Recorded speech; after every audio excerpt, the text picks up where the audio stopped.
Bonsoir à toutes et à tous. Bonsoir et bienvenue. Je suis Anne Chevrel et je vais avoir le plaisir d'animer cette conférence débat baptisée Rennes 50 degrés, s'adapter ou bouillir. Alors on ne sait pas s'il faudra mettre un point d'interrogation à la fin de ces quelques mots. C'est une conférence qui est organisée par les Shifters Rennes dans le cadre du Printemps citoyen de la ville de Rennes. Et je vous remercie tous d'être aussi nombreux aujourd'hui. Je remercie également l'Université Rennes 2 de nous accueillir ce soir. Et je remercie son vice-président aux transitions, Johan Reck, d'ouvrir nos travaux. Johan, je vous invite à prendre le micro et à nous dire quelques mots pour lancer nos travaux. « 12 octobre 2050, 6 heures du matin. Bonjour, je m'appelle Emma, j'ai 52 ans. Je vis seule depuis que ma fille Jeanne a déménagé en Écosse. Pour une ouvrière agricole, les aléas du temps semblent moins capricieux là-bas, ce qui a sûrement facilité son choix. Je vis seule dans mon appartement perché au 12e étage d'un immeuble au cœur de Rennes. Ce matin, je me suis réveillée dans une relative fraîcheur. Mon appartement a été rénové cette année. Il est économe en énergie et très bien isolé thermiquement. Il ne faisait que 19 degrés à 6 heures du matin tout à l'heure, alors que le thermomètre extérieur annonçait déjà 25 degrés. Une journée étouffante s'annonce encore. Heureusement que j'ai cette oasis de confort et de calme. Mais je sais bien que beaucoup de personnes moins fortunées n'ont pas cette chance. Mon bracelet connecté, fidèle compagnon de ma santé, me propose d'opter pour un petit déjeuner composé de sorgho et de soja, des produits locaux désormais, bien plus accessibles que les denrées importées. Il m'indique aussi que je travaillerai en télétravail aujourd'hui, une mesure prise par mon entreprise lorsque les températures dépassent les 30 degrés pendant 3 jours consécutifs. Dommage. Pas de réunion avec les collègues aujourd'hui, ni de pause déjeuner dans l'un des nombreux parcs urbains, véritable îlot de fraîcheur où nous aimons nous retrouver pour pique-niquer sous les arbres et profiter des brumisateurs. En fin de journée, la température devrait enfin baisser un peu. Je vais pouvoir me rendre à un atelier de réparation organisé par le Fab Lab de mon quartier. Je dois absolument y apprendre à réparer le système d'économie d'eau installé dans ma douche, car il est désormais obligatoire et contrôlé par des capteurs. Il vaut mieux pour moi que je le remette vite en état pour éviter les pénalités sur ma facture. Et puis comme ça fait plusieurs semaines que je limite mes sorties à cause de la chaleur, j'irai bien ce soir d'un coup de bicyclette à la bibliothèque. Je vais pouvoir y passer quelques heures avant la fermeture, prévue à minuit, comme chaque jour, d'avril à octobre, les mois chauds. La dernière fois que j'y suis allée, j'ai découvert, au hasard d'un rayonnage, un récit de prospective fiction rédigé par l'Audiard en 2024 et qui raconte le quotidien des Rennais en 2050. Je me demande si j'aurais pu imaginer à l'époque à quoi ressemblerait ma vie d'aujourd'hui. Ce petit récit a été rédigé à partir d'une publication de l'Audiard à sortir dans les jours qui viennent, excusez-moi, c'était le réveil, et qui vise à nous projeter sur des bases scientifiques et sociales, sur ce que pourrait être notre vie quotidienne à Rennes dans à peu près 25 ans. Une vie avec laquelle nous aurons à faire avec le changement climatique, une vie où nous aurons dû, où nous aurons pu nous adapter, et c'est le thème de cette soirée, aujourd'hui.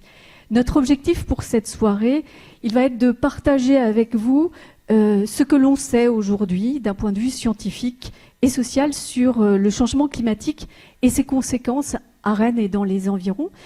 Notre objectif, ça va aussi être de vous interpeller, de vous questionner sur les stratégies d'adaptation à mettre en œuvre à titre collectif, mais aussi individuel, pour que nous puissions vivre en 2050, comme Emma, quel que soit notre âge à cette époque-là, à peu près correctement. Alors pendant 2 heures, nous allons bénéficier des lumières, d'experts, d'acteurs qui vont nous apporter leur regard, leur analyse, leur compréhension sur ces questions. Avec nous ce soir, et je vais les inviter à venir s'installer sur la scène, est-ce que j'appelle ça pompeusement la scène. Avec nous ce soir, donc Alexandre Florentin, Vincent Dubreuil, Morgane Nicole, Anne-Hélène Tual et Caroline Roger-Moigneux.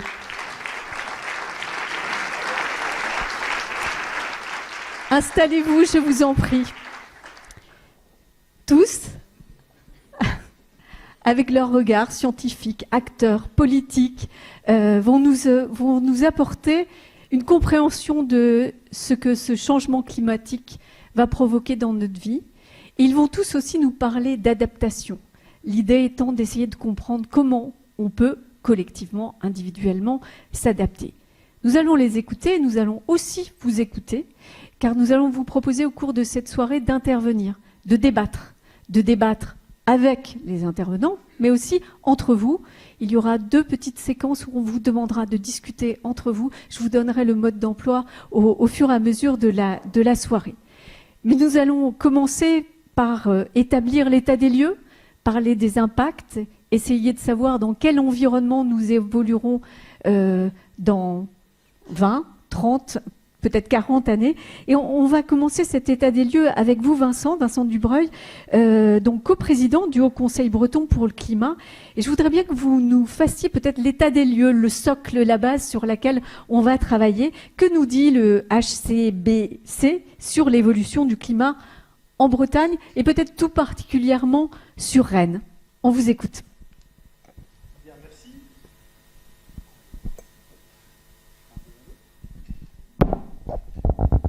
1, 2. Ah, c'est mieux. Merci, bonsoir à tous et à toutes. On va parler donc de changement climatique et on va regarder un petit peu, pour matérialiser concrètement ce qui se passe, qu'est-ce qui s'est déjà produit sur Rennes en termes de changement climatique? Quelle est la part du global et du local dans l'évolution des températures qu'on a déjà observées et qu'on est susceptible d'observer dans le futur? Alors, on peut partir des observations qu'on a réalisées, que Météo France réalise à Rennes-Saint-Jacques. Donc, la courbe verte que vous voyez ici, c'est l'évolution de la température moyenne annuelle à Rennes, donc de 1945 à gauche jusqu'à 2021-22 à droite. Et vous voyez que cette ligne verte, elle montre une progression. La température moyenne à Rennes, il y a 60 ans, c'était 11,2 degrés. Aujourd'hui, c'est 12,4. En clair, la moyenne des températures à Rennes aujourd'hui, c'est celle de Bordeaux il y a 60 ans. Donc on a déjà gagné un petit peu plus d'1 degré. En 2022-2023, les 2 années les plus chaudes jamais observées à Rennes, on était pas loin de 14 degrés, c'est-à-dire à peu près la température moyenne qu'on a actuellement à Toulouse. Donc on n'a pas encore la moyenne de Toulouse, mais certaines années, entre guillemets exceptionnelles comme celles des 2 dernières que l'on vient de connaître, on a ces niveaux-là. Donc ça, ce sont les observations. Et maintenant, les modèles climatiques nous permettent de nous projeter dans le futur pour voir comment évoluerait cette température moyenne. Donc on ne parle pas encore de 45 ou de 50 degrés, mais rien que la température moyenne annuelle sur Rennes, comment elle évoluerait. Et donc là, ça dépend un petit peu de nos trajectoires d'émissions de gaz à effet de serre. Donc entre des scénarios, on va dire optimistes, où on va limiter les émissions de gaz à effet de serre, et puis des scénarios, donc ça c'est la courbe orange, et puis la courbe rouge, où on va être au contraire sur des niveaux d'émissions business as usual, donc si on ne change rien sur les trajectoires d'émissions. Donc la courbe orange, vous voyez qu'elle nous emmène sur une moyenne de l'ordre de 14 degrés, proche de celle de Toulouse, quand la courbe rouge, elle, nous emmène sur des valeurs beaucoup plus élevées, telles qu'on pourrait aujourd'hui les observer à Montpellier ou à Marseille. Donc en termes de moyenne, on aura quelque chose qui, vous voyez, nous emmène sur quelque chose qui est aujourd'hui observé dans le sud de la France, où je prends souvent comme exemple la ville de Coimbra au Portugal, qui pourrait être un petit peu cette Rennes à plus 4 ou à plus 5 degrés. Alors ça, c'est la moyenne. Mais maintenant, on sait bien que ce qui se passe concrètement, et quand on dit qu'on va bouillir à plus 50 degrés, il faut regarder des événements plus particuliers. Donc par exemple, les jours chauds ou les jours froids. Alors la courbe, elle est un petit peu compliquée, parce qu'il y a 3 informations ici. En bleu, à Rennes, c'est le nombre de jours de gel qu'on a observé chaque année. Donc la courbe bleue, vous voyez que depuis 1945, elle a tendance à décroître. Le gel est de moins en moins fréquent. La courbe orange et la courbe rouge, c'est les jours chauds. Plus de 25 ou plus de 30 degrés pour les jours très chauds. Et vous voyez que ces deux courbes-là, au contraire, elles augmentent.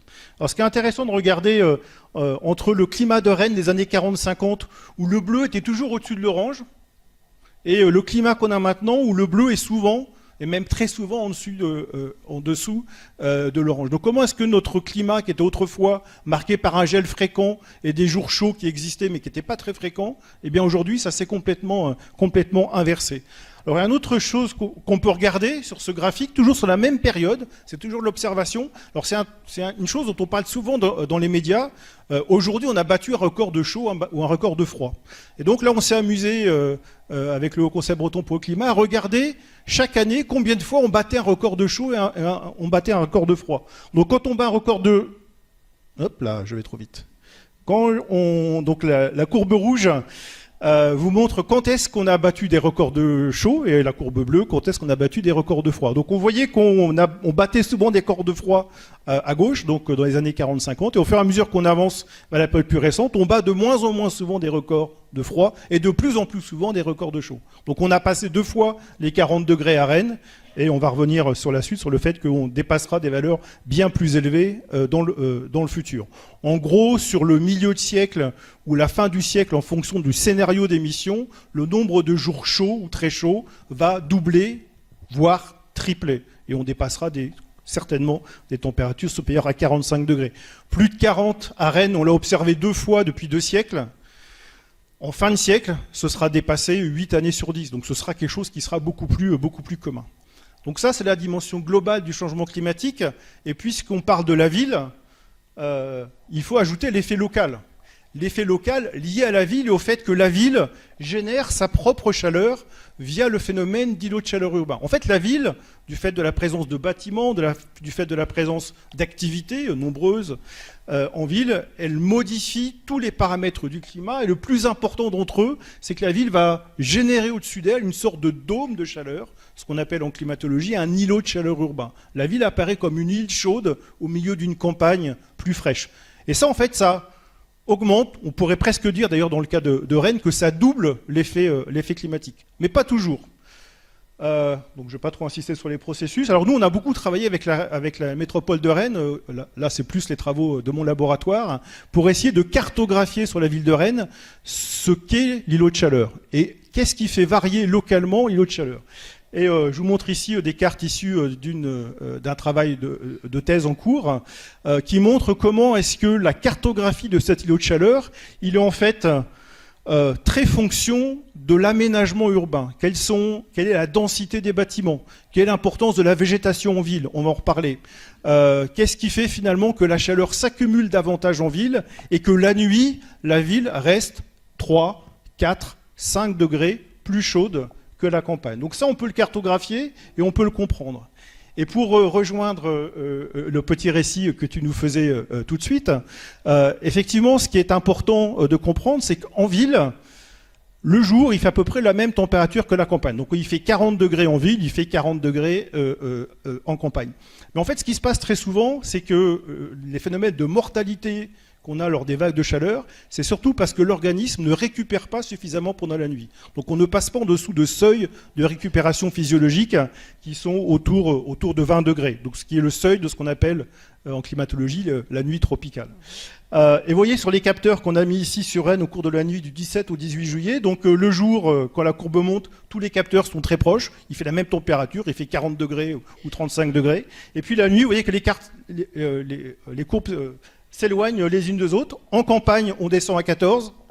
Dans le centre-ville de Rennes, on est au-dessus de 20, voire parfois 23, 24 degrés. Donc ça correspond à l'intensité maximale de l'îlot de chaleur. On n'est pas encore au niveau de ce qu'on a mesuré sur Paris, avec des chiffres encore plus importants, mais on voit que même dans des villes, entre guillemets, moyennes comme Rennes, l'intensité de l'îlot de chaleur va générer un changement climatique local encore plus important, et donc va amplifier le problème du changement climatique. Voilà, donc ça a été relaté à plusieurs reprises dans la presse. Une dernière figure, si j'ai encore le temps. Donc on va regarder maintenant cette fois-ci comment est-ce que ces nuits tropicales ont évolué. Donc quand on regarde ce seuil de 20 degrés la nuit, qui est vraiment un seuil qui est important à prendre en compte dans l'aménagement urbain, comment est-ce qu'il a évolué. Donc on peut le regarder en campagne, c'est les petites barres vertes. Regardez, dans les années 40-50, c'est un truc qui existait quasiment pas. Enfin, il y avait une nuit tropicale par-ci par-là, c'était complètement anecdotique. Vous voyez qu'au fur et à mesure qu'on va vers la droite, les petites barres vertes, donc les nuits tropicales en campagne, elles deviennent un petit peu plus fréquentes. Ça se produit quasiment une année sur 2 ou une année sur 3. Et en rouge, vous avez la fréquence des nuits tropicales dans la ville de Rennes. Et donc là, on voit comment est-ce que le phénomène devient important. Donc notre réseau de capteurs qu'on a disposé avec mon laboratoire et en partenariat avec Rennes Métropole nous permet de comptabiliser. Alors, ça fait sourire nos collègues niçois quand on leur dit qu'on a 5 ou 8 nuits tropicales à Rennes. Mais sauf que pour nous, c'était quelque chose qui était jamais enregistré ou quasiment jamais enregistré avant. Donc là, on a un changement qui est assez spectaculaire. Avec 8 nuits tropicales en 2022, on pensait déjà avoir mis la barre assez haut. Et en fait, peut-être que vous avez suivi dans la presse ce qui s'est passé en 2023, notamment le mois de septembre 2023, qui a été un des mois les plus chauds jamais enregistrés en France, en Europe et dans le monde. On a eu 7 nuits tropicales de suite. Donc vraiment des phénomènes extrêmes où on voit qu'on chaque année, on bat de nouveaux records. On les bat toujours dans le même sens, avec l'accumulation de la chaleur le jour, la chaleur la nuit, et puis d'autres phénomènes dont on parlera par la suite qui sont également liés à l'évolution des précipitations. Juste un point, on va en reparler après, mais nuit tropicale, le nom est plutôt sympa, comme ça. Pourquoi est-ce que c'est aussi important et aussi important pour la santé humaine, notre santé à tous ? Alors, il y a peut-être des spécialistes de santé dans la salle, mais c'est en gros, notre organisme, il a une certaine capacité à résister à la chaleur, à condition que pendant un nombre suffisamment d'heures pendant la nuit, il puisse, entre guillemets, récupérer. Et donc, le seuil de récupération, en moyenne, il est établi autour de 20 degrés. Et donc, toutes les températures, en fait, en dessous de 20 degrés, permettent à votre organisme de se reposer, de récupérer de l'accumulation de chaleur pendant la journée. Donc, si vous êtes quelqu'un de jeune, en bonne santé, ça aura assez peu d'impact. Enfin, si vous allez mal dormir, ce sera désagréable, vous serez peut-être de mauvaise humeur au boulot le lendemain. Par contre, les personnes plus âgées, fragiles, qui ont des problèmes respiratoires, etc., elles vont être exposées à une mortalité plus élevée. Donc c'est vraiment un seuil qui est important à prendre. Et donc c'est des mesures qu'il faut qu'on fasse dans les villes, mais il faut aussi faire ce genre de mesures dans les logements, parce que là, évidemment, où les gens vivent et se reposent pendant la nuit, c'est dans les logements. Des nuits tropicales à Rennes, en Bretagne. Voilà, on voit les problématiques et on va aller voir que ça peut poser. Alors évidemment, ça peut faire sourire, effectivement, peut-être que les Marseillais ou à Montpellier, ils sourient quand on s'interroge sur ce qui se passe ici dans notre région. En tout cas, c'est une question, Alexandre, qu'à Paris, vous vous êtes posée depuis un moment déjà, avec la mission Paris 50 degrés. Est-ce que vous pouvez nous expliquer ce qu'est cette mission Paris 50 degrés et pourquoi vous l'avez lancée? C'est quoi en fait? Déjà, merci beaucoup pour cette invitation. Donc cette mission Paris à 50 degrés, c'est une mission transpartisane qui a duré 6 mois officiellement. Pour moi, ça a duré plutôt 3 ans. Mais pendant 6 mois, vous avez une quinzaine d'élus qui se sont réunis une après-midi par semaine pour auditionner des architectes, des urbanistes, des gens qui travaillent dans le domaine de la santé, des climatologues, des gens qui travaillent dans le domaine social, à l'école, en gros tout ce qui fait la ville. Et on s'est posé la question de qu'est-ce qui va se passer par rapport à ce climat qui change. Donc les résultats de cette mission sont des résultats transpartisans. Donc c'est en gros tous les partis, moins le Rassemblement national et la France insoumise qui ne siégeaient pas pour des raisons parisiennes dans cette enceinte. Vous n'avez pas appelé ça Mission Paris 2050 comme beaucoup de territoires le font. 50 degrés, vous êtes un tout petit peu provocateur, non ? Alors en fait, donc moi je suis élu depuis 2020 et en 2017 il y a des travaux de Météo France qui pour la première fois disent on pourrait avoir du 50-55 degrés en France dans la deuxième moitié du siècle. Moi ça m'est resté en tête quand je suis devenu élu et je me suis dit mais en fait la ville de Paris comme tous les autres territoires ailleurs fait sa prospective en regardant dans le rétroviseur ou ne comprend pas vraiment bien ce que les climatologues disent. Parce que donc ils cherchent des manières de communiquer les choses plus simplement. Mais donc on se dit, bon, alors à Paris, on n'arrête pas de nous dire qu'il va faire le climat de Séville.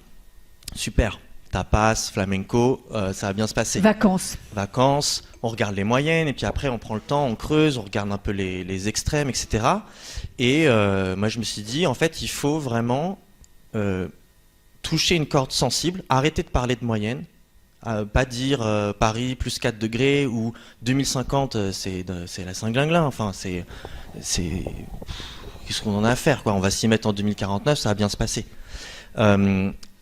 Et donc il y a vraiment un enjeu de communication à avoir choisi l'unité de lieu et une unité qui parle, et donc en parlant d'un extrême de température. Il y a deux choses que je relève dans ce que vous venez de nous dire. La première chose, c'est qu'il faut comprendre les scientifiques et ce qu'ils nous disent sur le climat, la première chose. Et la deuxième chose, c'est que vous nous parlez de groupes transpartisans, donc des politiques, des élus. Est-ce que c'est votre rôle et pourquoi c'est les élus qui s'emparent de cette question du climat et du réchauffement climatique ? Déjà, pourquoi moi je l'ai proposé en format transpartisan, c'est parce que en fait, moi je ne sais pas qui va gagner la prochaine élection. Je ne fais pas de pari là-dessus. Mais j'aimerais bien que le niveau de débat sur ces questions augmente. C'était ça mon point de départ. D'où ce format qui est un peu un équivalent d'une convention citoyenne, mais pour des élus, qui leur permet d'avoir des sortes de contre-pouvoirs à l'intérieur du mécanisme. Parce que moi j'étais président, mais il y avait une rapporteure qui s'appelle Maud Lelièvre qui siège avec le groupe centriste. Et donc il fallait, l'agenda était voté ensemble, tout était décidé ensemble. Et pourquoi c'est un sujet éminemment politique ? C'est parce que, en fait, quand on passe de la climatologie ou de la géographie, après, par ailleurs, on a des informations sur la santé, donc déjà rien que ça en soi, c'est déjà un motif d'intérêt pour le sujet. Et puis ensuite, ce qu'on constate, c'est que le climat et la température en particulier changent complètement notre sphère technique. C'est-à-dire que les rails de train sont d'un alliage en acier qui se déforme pas jusqu'à certaines températures, mais après ça se déforme plus, d'où les ralentissements, certains des ralentissements que vous connaissez avec la SNCF à partir du mois de juin. Les climatiseurs qui sont installés en France, en général, ils sont dimensionnés pour fonctionner jusqu'à du 42-43 degrés. Donc y compris par exemple des climatiseurs d'hôpitaux, c'est comme ça que j'ai appris l'information. Votre à frigo, 50 degrés, ça marche plus. bah, cela ne fonctionne plus. Et même à 45. Ce qui fait que par exemple dans le sud de la France, vous avez des gens qui arrosent leurs climatiseurs. Vous avez des effets qui ne sont pas liés au maximum de température, mais au positionnement de la canicule. Avant, les canicules, c'était en juillet-août, ça ne posait pas de problème pour les écoles. Et ça a été dit par monsieur de l'université. Maintenant, on a aussi des canicules au mois de juin et en septembre. Ça pose des problèmes. À Paris, on commence à avoir des fermetures de classes, etc., etc. Donc en fait, on a d'abord creusé le sujet pour voir que ça posait un problème pour la santé, un problème pour notre sphère technique et un problème pour notre organisation socio-culturelle. Et la seule conclusion, c'est que quand le climat change, tout change. Et la bonne nouvelle, c'est que quand on regarde les choses séparément, du style une école par-ci, un réseau électrique par-là, je sais pas, un restaurant, etc. On a des solutions techniques, organisationnelles, puisque la preuve en est qu'il y a bien des gens qui vivent à d'autres températures que nous. Notre problème, c'est qu'on ne pourra pas tout adapter à n'importe quel scénario climatique. Et donc, il va falloir, parce qu'on ne pourra pas, parce qu'on n'aura pas le temps, on n'aura pas l'argent, on n'aura pas les matières premières, on n'aura pas le budget carbone pour le faire, etc., etc. Et donc, on en revient à une question politique qui est de quoi a-t-on besoin pour bien vivre ensemble ?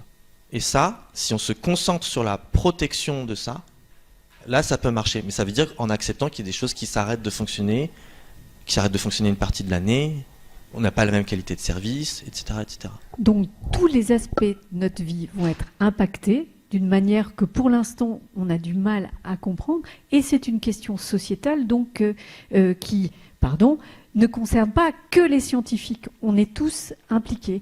Alors, merci Alexandre. Je ne vous ai pas présenté, conseiller de Paris, président de la mission Paris 50 degrés. Donc, à Paris, il y a eu ce travail. On va revenir sur tout à l'heure sur les préconisations, les propositions que vous avez faites. Mais je voudrais qu'on s'arrête tous ensemble sur l'impact.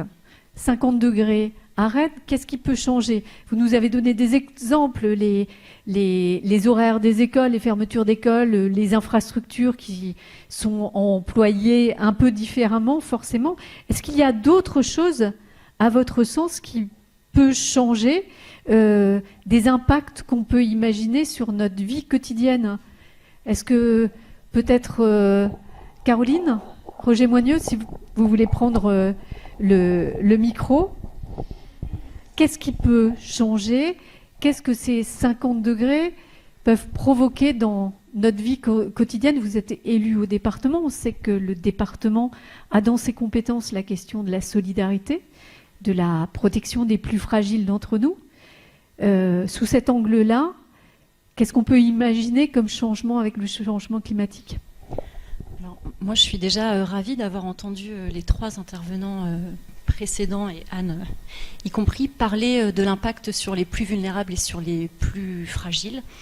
Donc je vous propose d'avoir cet axe-là dans mon propos, puisque je suis effectivement élue premier mandat. Je crois qu'on est sur nos premiers mandats tous les trois. En tant qu'élue sur le groupe écologiste, et je suis ingénieure sociale par ailleurs. Et je travaille depuis 20 ans sur les politiques de solidarité, et notamment à l'Université de Rennes 2. On en a parlé sur l'impact sur la fermeture des écoles. Forcément, le conseil départemental, compétences, les collèges, ça va avoir aussi un impact. Je voudrais vous solliciter, puisqu'on a parlé des vulnérabilités, peut-être de quelque chose qui fait moins de bruit que d'autres sujets, même si certains peuvent commencer à sentir le bruisser la colère sociale. C'est le poids de la pauvreté sur notre région, sur notre département, sur notre métropole et aussi sur la ville de Rennes, qui sont en corrélation avec les cartes que vous nous avez montrées tout à l'heure. Il se trouve que le taux de pauvreté en France est de à peu près 21%. On a la chance d'avoir une région qui est la deuxième plus faible sur le taux de pauvreté, on est à 14%.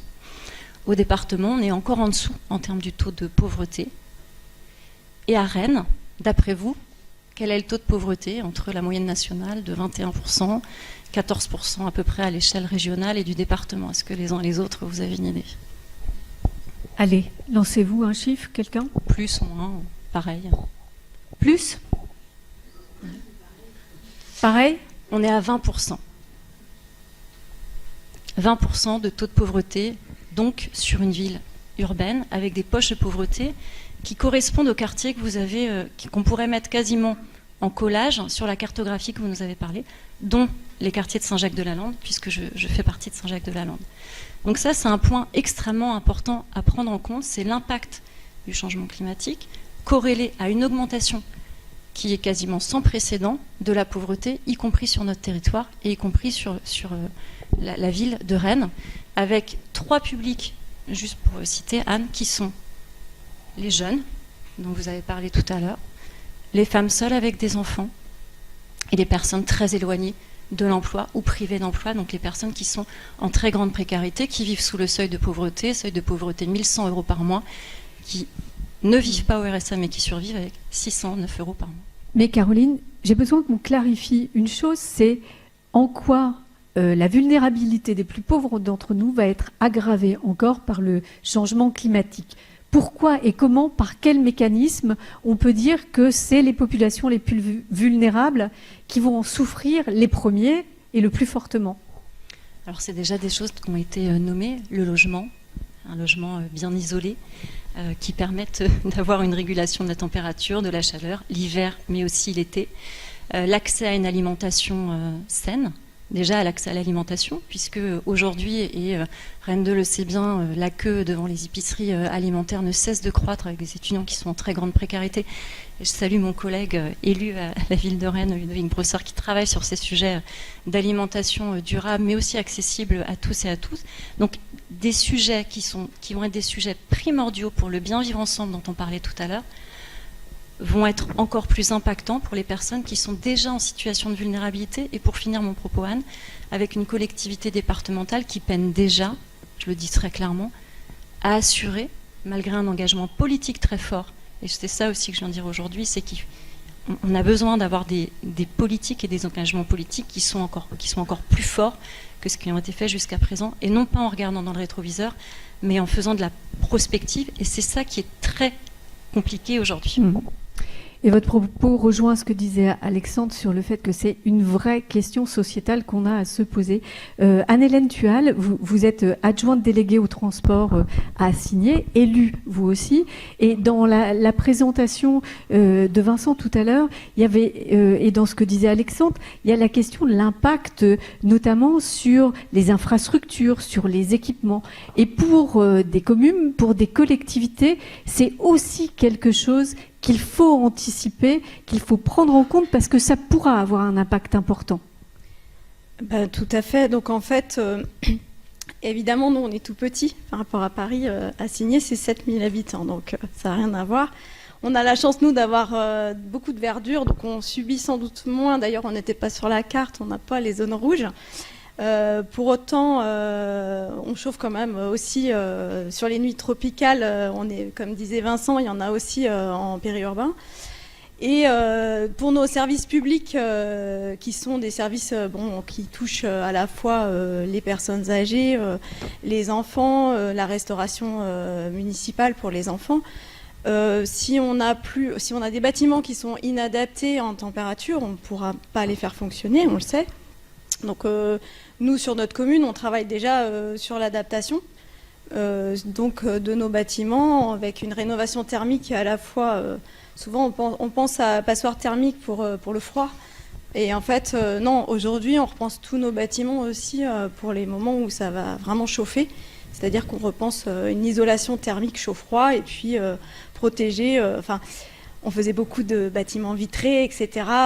C'était vraiment la grande mode à une époque. Alors, en fait, on sait aujourd'hui que c'est dangereux parce que ça ne permet pas du tout de protéger sur le rayonnement solaire, etc. Donc aujourd'hui, on travaille tous nos bâtiments. Alors, nous, sur Assigné, on a la chance d'avoir une commune qui n'est pas en grande difficulté financière, ce qui n'est pas le cas de toutes les communes. Il faut savoir que la plupart des communes sont en grande difficulté pour financer tous ces travaux sur les infrastructures, sur les bâtiments. Et ça, c'est un souci. Et puis, ce qui questionne, c'est que les infrastructures, les équipements, on ne les prévoit pas pour 5-10 ans en général. Ce sont des investissements et des bâtiments et des infrastructures qui peuvent durer 50 ans, 100 ans, un peu plus longtemps. Donc, c'est changer de paradigme, mais reprendre tout ce qui a été fait ou reprendre une partie de ce qu'on a été fait pour pouvoir s'adapter. Alors, on reprend. De toute façon, on essaye de garder nos bâtiments parce qu'on doit avoir le moins d'impact carbone aussi sur la construction. Donc, on évite les constructions. On en fait aussi, mais on fait des constructions neuves qui, elles, prennent directement en compte effectivement les questions de surchauffe. Mais on reprend tous nos bâtiments, des bâtiments de fin des années 70. Il y a beaucoup de travail. En fait, c'est des très gros budgets pour les communes. Donc, c'est pas facile. Et on entend aussi à votre propos le coût que ça aura pour la collectivité, les collectivités, le coût social, le coût pour les institutions va être très très important. Morgane Nicole, vous disiez justement que cette question de l'anticipation était primordiale et que en fait ce qui va changer, c'est qu'il va falloir qu'on intègre l'adaptation dans nos manières de fonctionner, qu'on soit une institution, une entreprise ou même un particulier. Oui, alors dans tous les cas, en fait, on va changer. La question, juste pour vous donner un exemple là-dessus, ce qu'on voit déjà, c'est une augmentation forte des achats de climatiseurs en France. En France, aujourd'hui, on estime qu'on a une dépense d'environ 3,5 milliards d'euros, tout acteur confondu, dans l'achat de climatiseurs par an. Donc voilà, on est déjà en train de s'adapter. La question, c'est comment est-ce qu'on veut s'adapter ? Est-ce que, pour reprendre juste cet exemple-là, est-ce que on veut s'adapter juste en climatisant les bâtiments, ou est-ce qu'on veut s'adapter de manière plus intelligente avec moins d'externalités négatives en adaptant les bâtiments d'abord, en adaptant les bâtiments en faisant en sorte que les bâtiments ne se réchauffent pas trop et qu'on n'ait pas besoin, ou en tout cas pas en dehors de températures extrêmes, d'avoir recours à la climatisation. Donc Tout ça pour dire qu'il va falloir vraiment se poser ces questions-là pour tout, parce que là on a beaucoup parlé de la chaleur, mais il y a aussi tout ce qui est augmentation des risques d'inondation, des risques de submersion. On a l'augmentation des feux de forêt, on a énormément de risques qui vont augmenter. De restriction de la ressource, de ressources en eau notamment. Restriction de la ressource en eau également, donc on a énormément d'effets différents. Et qui vont avoir un effet, un impact sur à peu près tous les pans de notre vie en fait. Toutes les activités quasiment toutes les activités économiques, les transports, les bâtiments, on en a beaucoup parlé, la santé, on en a parlé également. En gros, il faut se dire que tous les champs de notre vie vont être impactés. En soi, donc ça veut dire que dans tous les cas, on va devoir changer, il y a des choses qui vont changer dans notre vie. La question, c'est comment est-ce qu'on anticipe ces changements de manière à ce que ça se passe au mieux, parce qu'on entend beaucoup, il y a eu un moment donné où parler des impacts du changement climatique et parler d'adaptation au changement climatique était tabou parce que c'était vu comme favorisant l'éco-anxiété et du coup favorisant le déni et potentiellement moins d'action sur l'atténuation. Dans les faits, en fait, du coup, on a oublié de parler de quelque chose de très important, qui était le fait qu'en fait, on peut mettre en place des actions et on doit les mettre en place dès maintenant pour éviter les impacts, les effets socio-économiques liés aux impacts climatiques. Pour être plus concrète, alors je prends un exemple sur les submersions marines. L'élévation de il va y avoir une élévation du niveau de la mer, un recul du trait de côte, dans tous les cas. On peut ou pas avoir des conséquences économiques et sociales liées à ces submersions, selon où on construit les bâtiments, selon est-ce qu'on déplace des zones, est-ce qu'on construit des digues, etc., etc. En gros, on va changer, à nous de savoir si on subit ou si on choisit. Alors, il y a est-ce qu'on subit et est-ce qu'on choisit, et après il y a la question de comment est-ce qu'on s'adapte. Et là on rejoint vraiment les questions de justice sociale qui sont extrêmement importantes. Si je reprends mon exemple de la climatisation, la climatisation, ça va permettre de mettre à l'abri les personnes qui peuvent s'acheter des climatiseurs et qui ont le droit de les installer. Par contre, les personnes qui n'ont pas les moyens, on pourrait imaginer un dispositif public qui subventionne des climatiseurs pour tout le monde, mais on n'est pas sûr de ça. Donc il y a le choix de est-ce qu'on part sur la clim, est-ce qu'on part sur autre chose. Ensuite il y a le choix de est-ce qu'on laisse chacun se débrouiller ou est-ce que la puissance publique prend en charge le coût de ces climatiseurs. Voilà. Et donc on voit qu'il y a plein de choix comme ça qui vont devoir être posés. Et si on ne se pose pas les questions maintenant, on se retrouvera, en fait, de manière implicite, les choix sont faits sans qu'on s'en rende compte. Dans les impacts que vous avez dessinés pour nous, on a parlé de la question sociale, de la justice sociale, vous venez d'en parler. On a parlé des infrastructures, on a parlé aussi de l'approvisionnement, on a parlé des rythmes de vie, de la santé, du travail qui serait modifié. Vincent, est-ce qu'on oublie quelque chose dans cette espèce de panorama de ce qui pourrait nous impacter ? Alors, ne faites pas de nœud autour de Morgane.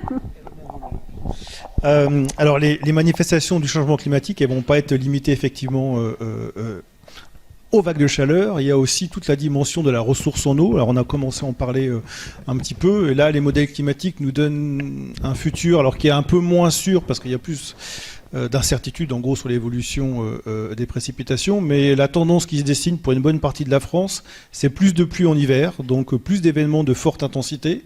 Donc concrètement dans les villes, avoir à gérer plus d'inondations, de crues et de phénomènes de ce type-là, et plutôt moins de précipitations en été, c'est-à-dire avoir à gérer l'excès inverse, c'est-à-dire des problèmes de sécheresse, des problèmes d'alimentation en eau, donc avec toutes les conséquences que ça peut avoir. Et puis on parle de Rennes et on parle de la ville, mais il faut pas oublier qu'en région Bretagne, l'activité agricole est importante, et donc l'impact sur l'activité agricole de ces changements-là va être extrêmement important. D'autant plus, et c'est contre-intuitif, que la Bretagne n'est pas riche en eau parce que on a peu de nappes phréatiques, on a surtout de l'eau de surface et on risque d'être réellement impacté sur la ressource mise à disposition de la population. Alors il faut bien avoir en tête que la Bretagne est très diverse. Si on regarde simplement les précipitations, il pleut en gros 2 fois plus à l'ouest qu'à l'est, donc on a des différences qui sont importantes. À Rennes, il pleut à peu près la même quantité d'eau qu'à Paris, donc c'est pas une pluviométrie très importante. Effectivement, tu as raison de le dire, on a aussi peu de ressources souterraines. L'essentiel, les 3/4 de l'eau qui est consommée, qui est utilisée en Bretagne, c'est de l'eau de surface.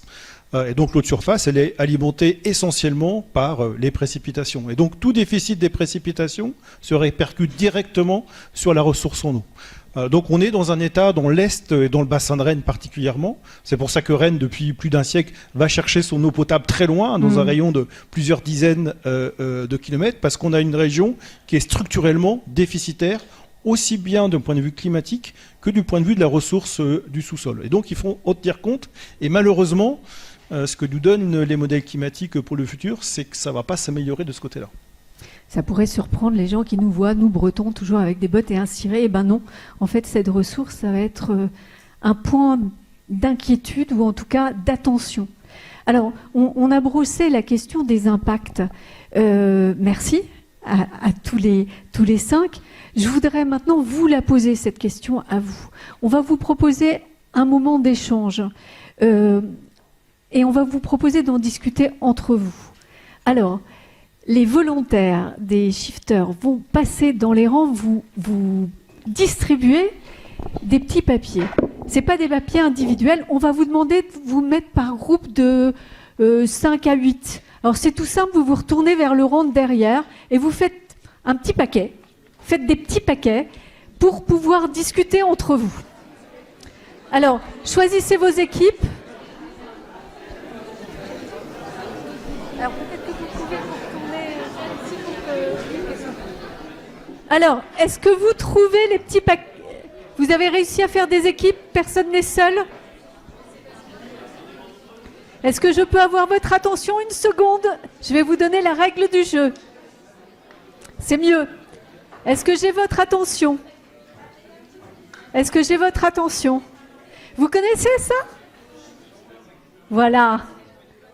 Non, pas la reine d'Angleterre, Rob Hopkins. C'est pas pareil. Façon d'attirer votre attention. Alors, ce qu'on vous propose par groupe, c'est de réfléchir et de répondre collectivement à une question que je vais vous poser. Vous allez avoir 10 minutes pour en discuter entre vous et essayer au moins d'élaborer par groupe au moins une réponse. Et la question que je veux vous poser, c'est la suivante. Quels seront pour vous les impacts majeurs du changement climatique sur votre vie, sur la vie des Rennaises et des Rennais, et évidemment, on englobe autour de ceux qui vivent autour. Parmi les éléments qu'on a évoqués ensemble, peut-être parmi des sujets qu'on n'a pas évoqués non plus, pour vous, en 2050, j'allais dire, mais quand on sera à 50 degrés, quels seront les impacts les plus importants à prendre en compte, à anticiper? Voilà, vous avez collectivement 10 minutes pour nous dire où est l'enjeu majeur, à vos yeux. Où sont les enjeux majeurs? Il y a le droit d'en avoir 2 ou 3. C'est parti, je compte 10 minutes.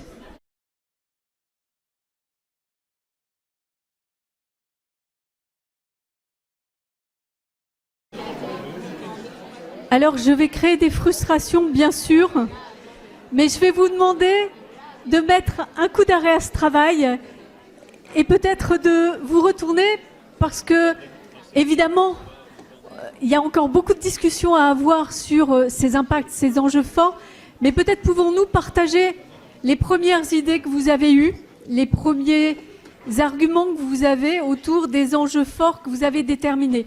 On ne va pas avoir le temps de tout restituer, mais je propose de faire une petite restitution flash. Est-ce qu'il y a un groupe qui veut commencer et me dire... peut-être pas toute votre liste, si vous en avez beaucoup. Les shifters derrière moi, ils avaient une liste de 15 enjeux majeurs. Donc peut-être pas 15, mais est-ce que quelqu'un veut commencer? Je viens à vous. Alors, ne bougez pas, j'attrape un micro. Est-ce que tu peux aller, Nicolas? Voilà. Est-ce que vous voulez nous dire Pour vous, quel sera l'impact, l'enjeu majeur qu'il faudra qu'on prenne en compte ? Dans un premier temps, nous, on a abordé le sujet de la santé mentale. On avait dans notre groupe un psychiatre qui nous parlait du fait que la violence augmentait, que le taux de violence et la nervosité augmentaient en fait avec la chaleur. Donc du coup, on pourrait avoir tendance à observer une augmentation de la nervosité chez les gens, de l'agressivité envers les autres et envers soi-même. Donc c'est un impact qui est vraiment important à prendre en compte, et notamment aussi pour les enfants, la gestion de l'éco-anxiété et les problèmes de concentration liés aux chaleurs qui sont trop intenses. Donc voilà, il y a tous ces aspects de pédagogie. Un point important, effectivement, et peut-être qu'on peut mettre cette suggestion, merci beaucoup, en lien avec, vous l'avez dit, santé mentale, éco-anxiété, et puis aussi, on a parlé de justice sociale et comment dire, d'aggravation des inégalités sociales avec le changement climatique. C'est aussi un facteur de tension sociale qu'on peut intégrer dans nos réflexions. Merci beaucoup. Est-ce qu'un autre groupe veut se lancer ? Bonjour. Donc, dans notre groupe, en fait, je m'aperçois, et ça fait écho à ce que tu dis, la santé en fait revient, parce que j'étais en train de reprendre tous les points qu'on a pris. La santé est le maître mot de l'impact, et notamment, ça se traduit par une crainte sur la qualité de l'alimentation. Donc, on en revient à la justice sociale que vous évoquiez, et particulièrement pour les plus démunis. De par l'absence de diversité, le fait que ça va devenir plus cher, le fait qu'on aura moins accès aux frais. Il y a un point qui est remonté aussi sur la partie de l'accès à l'eau, de manière générale, et c'est ce que vous évoquiez tout à l'heure. Contrairement à ce qu'on pourrait penser, la Bretagne n'est pas prémunie contre l'accès à l'eau, et se pose un problème qui est la migration des gens due justement au changement climatique, et notamment dû à ce mythe autour de la Bretagne qui est qu'on a beaucoup d'eau, et donc... et qui ne fait pas trop chaud. Et qui ne fait pas trop chaud, et comment on va gérer tous les flux, à la fois touristiques et les migrations de nouveaux habitants sur la Bretagne. Okay. Et donc l'accès à la ressource en eau. Donc ça, c'était deux points importants qui sont revenus. Merci beaucoup. Alors peut-être tout de suite sur cette question-là, parce que dans la préparation, on en a parlé, Caroline, sur cette question des migrations climatiques et de l'attractivité de la région sur des arguments climatiques. Qu'est-ce qu'on peut en dire ?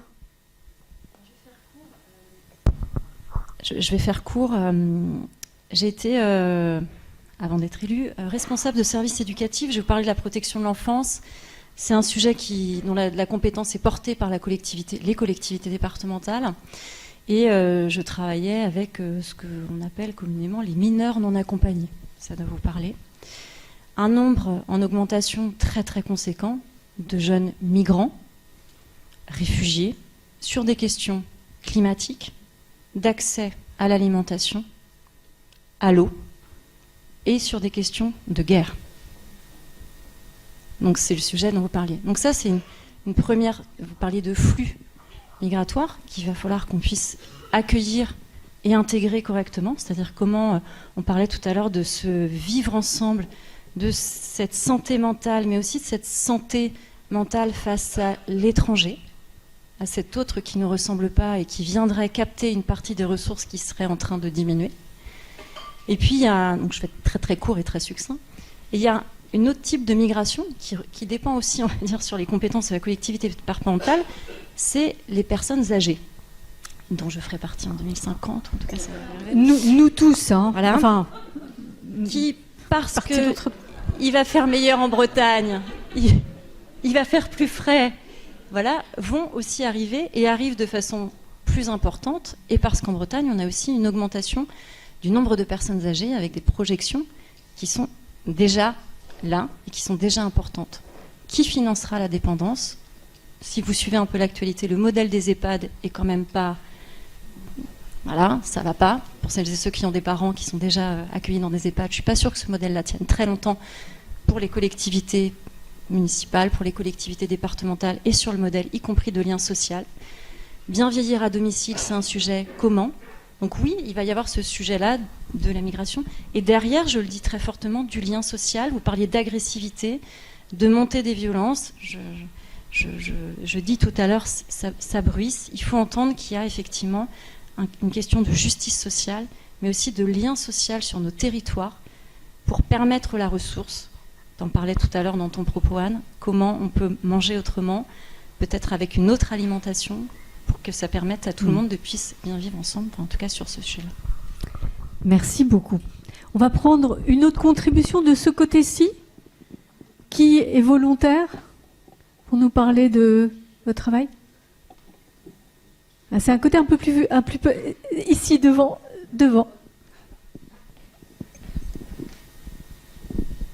Bonsoir.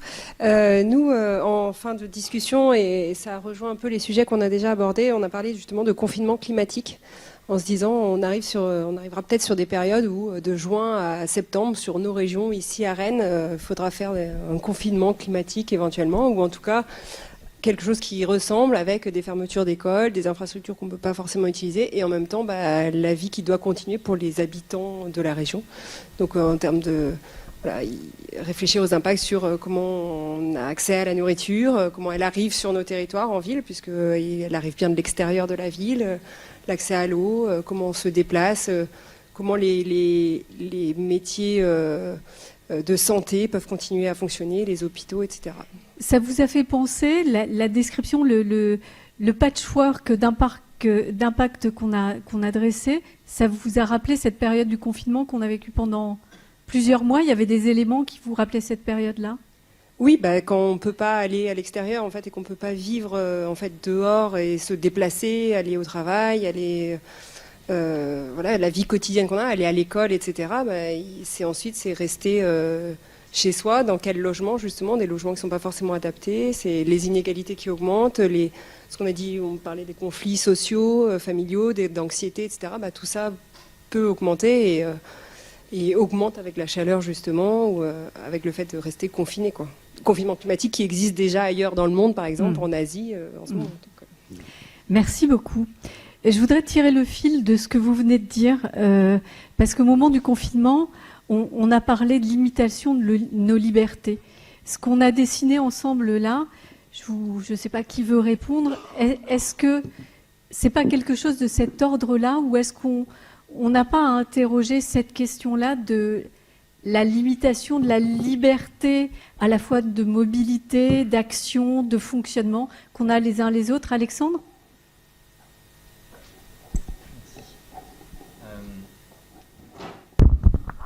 Merci. Ok, c'est la fin du buffet à volonté. Mais ça tombe bien quand vous gavez un buffet à volonté, ça a tellement de conséquences sur votre corps que vous êtes là. Oh la vache, mais pourquoi j'ai fait ça? Pourquoi je me suis repris de la mousse au chocolat alors que j'avais... Mais et ce cookie Après le cassoulet. Ouais, bon, ok. Par contre, moi je pense que ça va pas du tout ressembler à un confinement climatique. Mais là, on bascule vers la partie des solutions. Parce que, c'est pas du tout écrit qu'on n'ait pas le temps de rénover les écoles de manière très profonde, très rapide, et que les écoles ne ferment pas. Et que c'est en juillet-août, ça devienne des lieux refuges pour une partie de la population, parce que ce sera des lieux frais, collectifs, etc., etc. Je pourrais développer, mais là, voilà, c'est juste pour dire, c'est pas écrit du tout qu'on va souffrir comme pendant les confinements, quoi. Ça dépend de nous. On a largement le contrôle là-dessus. Alors justement, on va passer à cette deuxième partie de soirée. La première, c'est évidemment celle où on pose les constats, et c'est sûrement ce qu'il y a de plus anxiogène, parce qu'on réfléchit aux impacts. Mais vous l'avez dit, tous, on peut s'adapter. C'est possible de changer, et c'est possible de trouver des solutions pour nous adapter. Encore faut-il qu'on ait une idée claire de ce que veut dire l'adaptation. En termes de changement climatique, on a souvent l'habitude de confondre ou de mélanger un peu ce qui est de l'ordre des politiques d'atténuation, c'est-à-dire éviter les émissions de gaz à effet de serre, et ce qui est de l'ordre de l'adaptation. Morgane, est-ce que vous voulez nous cadrer un peu tout ça, on va parler d'adaptation, mais c'est quoi exactement? Et avec quelques diapos pour nous aider. Alors, avant de partir sur qu'est-ce que c'est l'adaptation, je vais quand même revenir sur un point, même si ça commence à être de plus en plus dans les discours, etc., sur le fait que atténuation et adaptation sont nécessaires tous les deux dès aujourd'hui, et que s'adapter aux impacts du changement climatique ne veut pas dire renoncer à réduire les émissions de gaz à effet de serre, c'est-à-dire atténuer le changement climatique. En gros, une phrase que j'aime bien, c'est atténuer, réduire les émissions de gaz à effet de serre, c'est de faire en sorte d'éviter l'ingérable et de réduire les impacts du changement climatique au maximum. Il n'empêche qu'on voit déjà que les impacts du changement climatique sont là, et quoi qu'on fasse, les émissions de gaz à effet de serre ne vont pas s'arrêter du jour au lendemain. Donc dans tous les cas, quelle que soit la trajectoire d'émissions de gaz à effet de serre sur laquelle on est, ça va continuer à augmenter au moins pour les 10, 20, 30 prochaines années.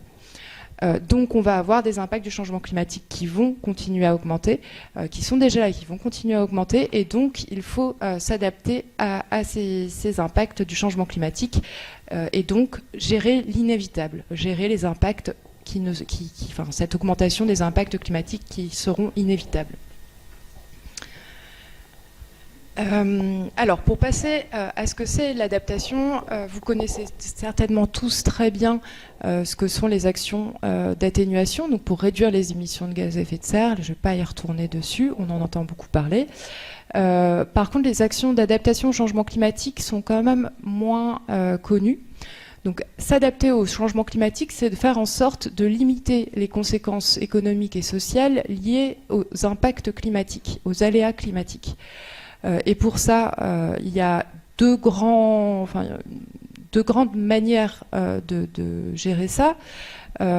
On parle beaucoup de gestion de crise ou d'anticipation de la gestion de crise, donc faire en sorte que quand une crise advient, elle n'ait pas beaucoup de conséquences sur la mortalité, par exemple, sur de conséquences économiques.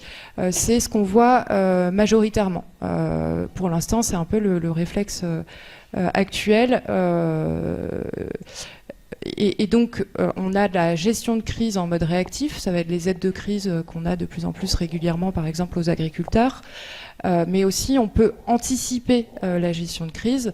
Par exemple, on peut anticiper le fait qu'il va y avoir de plus en plus de feux de forêt et que donc, il faut augmenter les moyens de la sécurité civile pour que les pompiers aient les moyens de faire face à ces feux de forêt qui augmentent.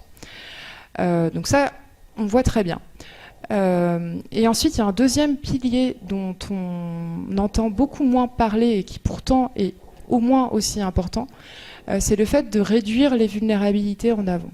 C'est finalement de la prévention, faire en sorte que les crises n'arrivent pas.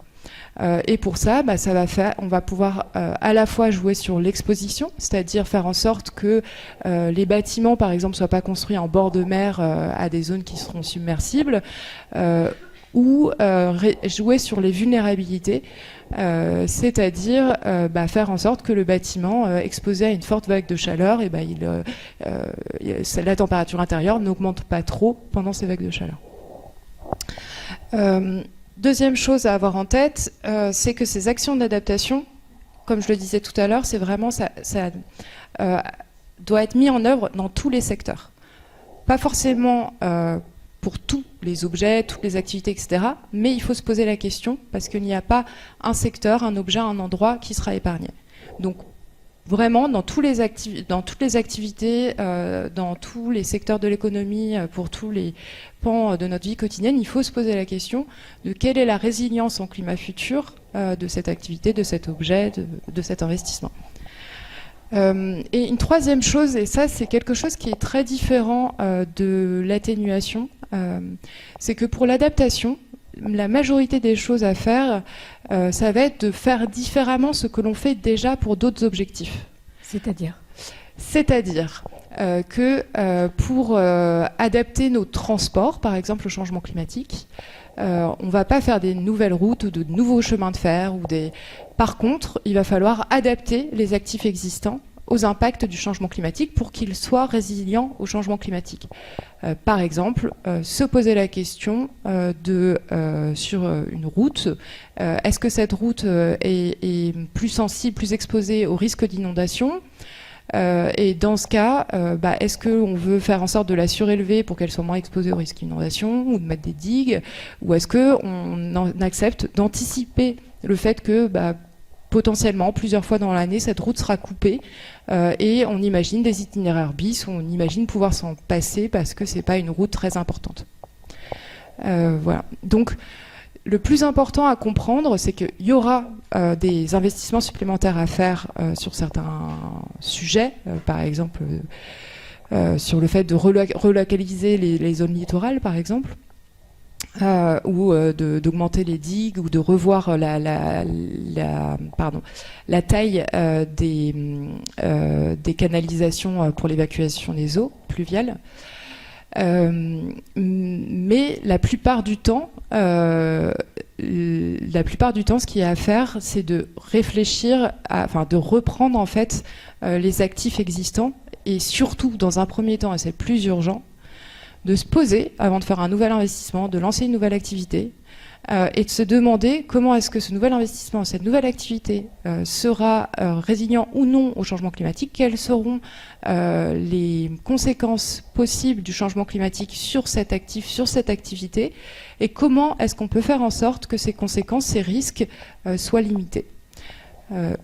Voilà, donc par exemple, quand on investit dans un nouveau bâtiment, se poser dès aujourd'hui la question du confort d'été et de mettre en place des mesures qui permettent d'améliorer le confort d'été, donc la résilience aux vagues de chaleur de ce bâtiment.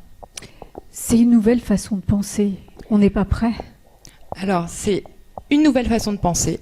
Clairement, j'aime bien dire que l'adaptation au changement climatique, c'est d'abord et surtout une question de conduite du changement. C'est faire en sorte de mettre en place un réflexe d'adaptation, que chacun, individuellement, collectivement, dans son activité professionnelle, dans les institutions, etc., se pose, et le réflexe de se poser la question, ok, mais dans le climat futur, ça veut dire quoi ? Quels vont être les impacts et qu'est-ce que je peux en faire ? Donc, d'abord, se poser ces questions-là, c'est d'abord une question de conduite du changement. Conduite du changement du côté des collectivités, des communes, Anne-Hélène, justement. Est-ce que les communes... Alors, il doit y avoir un micro. Est-ce que les communes, sont conscientes de la nécessité de ce changement de paradigme ? Et deux, est-ce qu'aujourd'hui, elles intègrent... cette nouvelle façon de penser dans leurs projets ?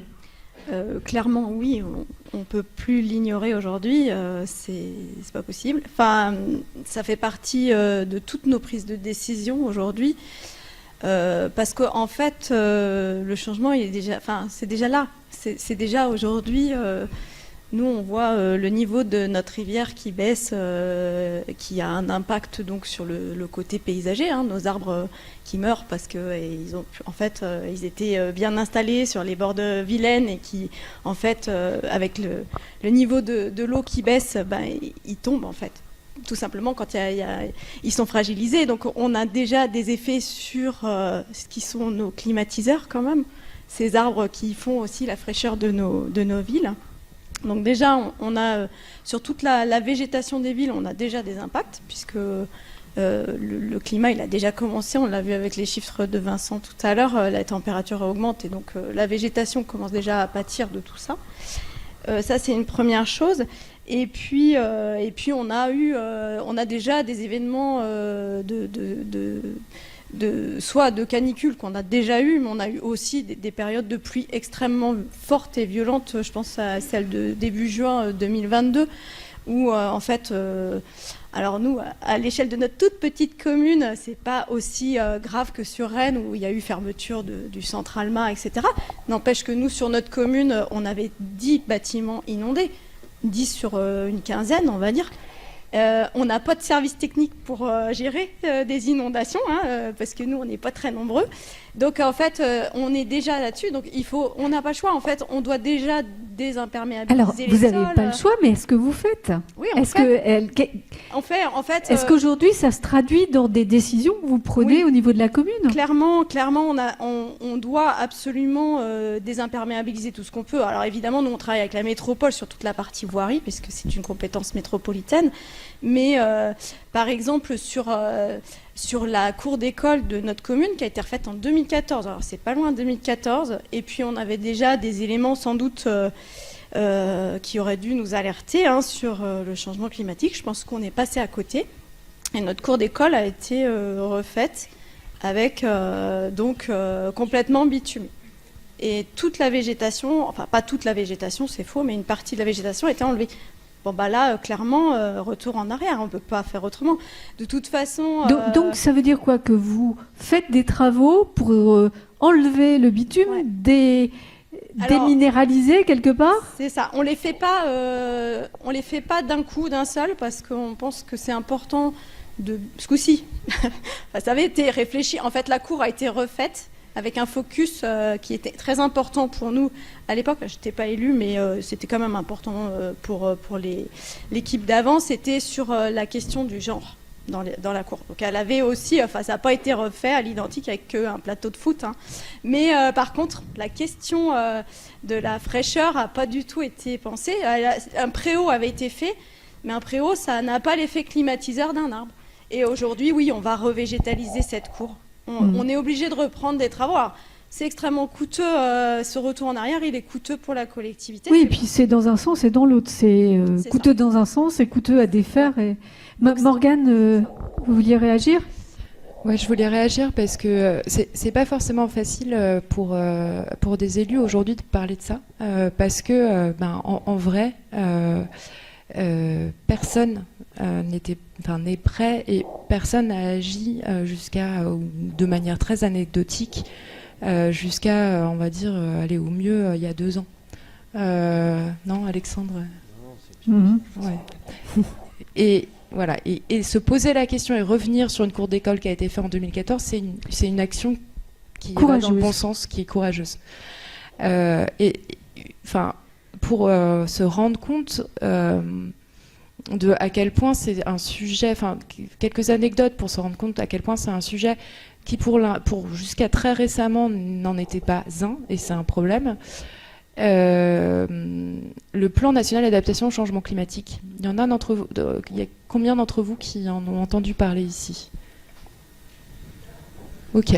Bon, on n'est pas échantillon clairement non représentatif. Et combien d'entre vous l'ont lu? Ah si. Et combien d'entre vous l'ont compris? Non, parce que ceux qui ont compris, ils sont forts parce qu'il faut venir nous l'expliquer. C'est incompréhensible. Et c'est pas contre les gens du ministère qui font ce qu'ils peuvent, parce que les pauvres, l'observatoire, voilà, j'oublie le terme. Bon, pardon, ça fait 3 mois que je travaille plus. L'ONERC, pardon, ils étaient 5. Donc sur tout le ministère de la transition, donc finalement tous les fonctionnaires de l'État, il y en avait 5 qui travaillaient sur l'adaptation au changement climatique et qui devaient aussi s'occuper de la centralisation des rapports du GIEC et qui devaient aussi s'occuper d'un certain nombre de rapports. Donc bref, tout ça pour dire que jusqu'à il y a 1 an, 2 ans, ce n'était juste pas un sujet. Ça en devient c'est une super nouvelle. Maintenant, il faut que très rapidement, tout le monde prenne ce réflexe d'adaptation et que ça avance beaucoup plus vite. Et ce courage donc de revenir en arrière et aussi, Anne-Hélène, de renoncer. Et je crois qu'à Assigné, vous avez pris cette décision de renoncement face à des projets pourtant portés par oui, tout les à habitants. Fait. Parfois, c'est difficile. De prendre certaines décisions sur notre commune. Donc on a la chance d'avoir un club de kayak polo de très haut niveau. niveau national, qui pratiquent sur la Vilaine. Et aujourd'hui, c'est plus praticable une grande partie de l'année. En fait, soit il n'y a pas assez d'eau, soit il y a beaucoup trop d'eau. Donc la demande du club était d'installer des bassins de kayak, ce qui paraît comme ça, quand on n'a pas trop étudié la question, pourquoi pas ? On se dit bon, pourquoi pas ? Et en fait, le bassin de kayak, en fait, c'est un système bétonné complètement de rétention d'eau et qui ne nous semblait pas du tout judicieux parce que c'était d'artificialiser des sols qui étaient à côté donc, de la pratique actuelle, donc de la Vilaine, et donc des endroits où il y avait des zones humides. Et là, on ne peut pas prendre ces décisions-là aujourd'hui sans savoir si on aura assez d'eau pour remplir nos bassins de kayak, clairement. Malheureusement, c'est pas du tout une décision qui était facile à prendre, y compris dans l'équipe municipale sur laquelle on avait des gens qui étaient très investis sur ce projet-là. Mais en même temps, on n'a pas le choix. On a renoncé à des choses comme ça. C'était un renoncement qui est vraiment difficile sur une petite commune de 7000 habitants où on a une équipe nationale, enfin, qui joue au national. Hein. C'est très important pour nous. C'était l'image de notre commune, etc. Clairement, le club de kayak est en grande difficulté maintenant. Mais on n'avait pas le choix. Et dans ces situations, la perception des habitants, de la population, on parlait de courage dans ce type de décision, c'est aussi de devoir aller expliquer, justifier face à des gens dont c'est peut-être pas la priorité, qui n'ont peut-être pas la conscience complète de l'enjeu. Alors sur le sujet des bassins, je sais pas, on en a parlé aux sportifs, etc. Évidemment, c'était que des projets, donc c'est pas forcément quelque chose dont on a parlé beaucoup. Par contre, je pense que nous, en tant que collectivité de proximité, la commune reste alors évidemment, sur une très grande commune, c'est un petit peu différent de sur une petite commune, parce que nous, on croise les gens tous les jours, hein, quand on va acheter notre pain à la boulangerie, puis ils nous reconnaissent, donc on se croise beaucoup, et c'est très agréable. En fait, oui, on doit sensibiliser, en fait, très régulièrement, on organise quand même de la sensibilisation sur les questions du climat, sur donc des ateliers, on organise des informations diverses sous divers formats, des formats ludiques beaucoup, parce que c'est très important le ludique pour aussi permettre aux gens d'avoir les... C'est pas facile de faire une conf universitaire dans une petite commune de 7000 habitants, et on n'a pas autant de monde qu'aujourd'hui, on va dire. Mais ce qu'on fait aussi beaucoup, c'est d'informer par le biais de notre bulletin municipal qui est quelque chose qui est très très lu.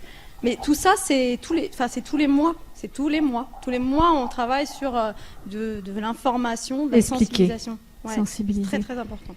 Alors, sur la question des collectivités, des territoires, il y a cet enjeu en termes d'action du renoncement sur les infrastructures, du retour en arrière.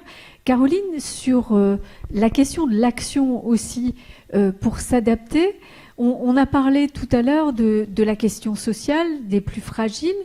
Est-ce que là aussi, l'action des collectivités, notamment du département, elle change?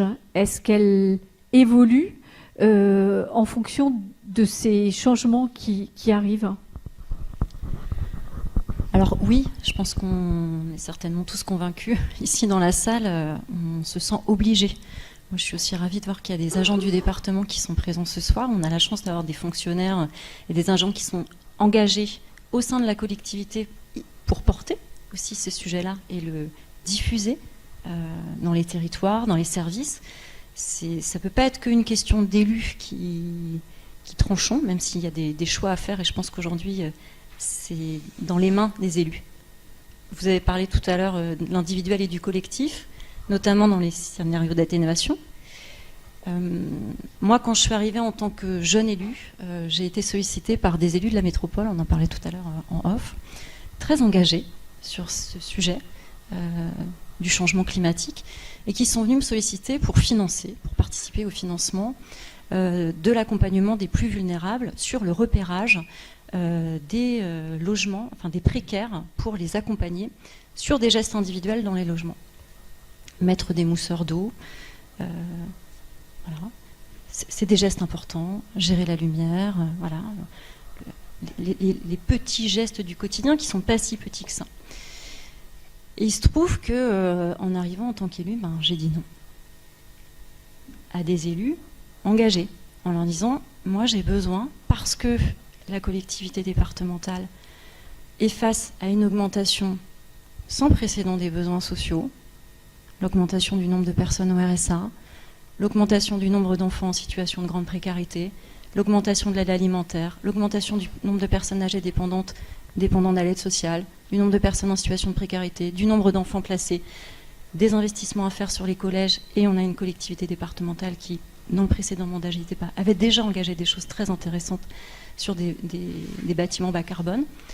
Et je leur ai proposé de faire une étude au niveau départemental sur la précarité énergétique dans les logements, en leur disant il faudra, moi j'aurais besoin en tant qu'élu, d'être en capacité d'être dans de la prospective et de choisir des angles d'attaque sur les décisions politiques que je porterai au sein de l'exécutif départemental. Et ça a été une décision qui a eu un peu de mal à être entendue, y compris avec des acteurs associatifs engagés sur les enjeux climatiques. Cette étude, elle vient d'être rendue sur l'habitabilité dans le logement, avec à nouveau une cartographie au niveau départemental. Moi je me dis, il faudra faire des choix courageux, y compris avec mes collègues et amis élus sur ce sujet-là, parce que la collectivité départementale ne pourra pas tout financer. Et on aura des axes privilégiés à faire, qui pour moi seront les axes pour les publics les plus vulnérables, qui dépendent, entre guillemets, de la collectivité départementale. Et pour aller au bout de mon propos, Anne, parce que je pense qu'on ne peut pas engager cette atténuation, cette transition, voire cette transformation écologique, qui pour moi est essentielle, sans démocratie. Et aujourd'hui, je pense que notre démocratie peut être mise en péril. Et quand on regarde l'électorat de l'extrême droite, ce sont les personnes qui sont en situation de précarité et de fragilité. Donc la colère sociale, elle est là. L'enjeu sociétal, pour moi, il est extrêmement important. Donc, en tant qu'élu local, sur une collectivité départementale, on a la chance, et je le dis ici, d'avoir des élus au niveau de la métropole, au niveau de la ville de Rennes, qui sont très engagés, avec lesquels on peut faire des projets coportés, parce qu'aujourd'hui, ce ne sera pas une seule collectivité toute seule qui pourra faire quelque chose, mais il va falloir aussi qu'on ait une intelligence collective systémique pour penser ensemble une vision politique et une vision à court terme, à moyen terme et à long terme pour atténuer et anticiper ce qui nous arrive. Donc c'est pour moi un axe important, et on n'a pas toutes les clés. Donc on a besoin d'avoir cette expertise scientifique, des chercheurs, et je rajoute un dernier point, et aussi une expertise de celles et ceux qui vivent déjà ça. Quand moi j'entends parler de frugalité, je suis ravie. Allez voir une personne qui vit au RSA, je peux vous dire qu'elle est frugale, et qu'elle n'a pas attendu les rapports du GIEC. Donc on a aussi cette expertise d'usage qui me tient particulièrement à cœur, et j'espère que, y compris les chercheurs, y compris les élus, dans leur façon de penser, et pas uniquement dans les espaces de concertation et de démocratie participative, prendront en compte l'expertise de celles et ceux qui déjà, parce que le coût de l'énergie avait augmenté, qui déjà savaient vivre dans des logements, des passoires thermiques qui existent, cette expertise d'usage pour voir comment ils ont réussi eux-mêmes, d'ores et déjà, à s'adapter sur ces sujets. Deuxième aspect de cette adaptation, c'est les politiques sociales et cette nécessité plus grande encore de les flécher vers les endroits où il y aura le plus, où il y a déjà, où il y aura de plus en plus besoin. Alexandre, on continue ce panorama du côté des collectivités.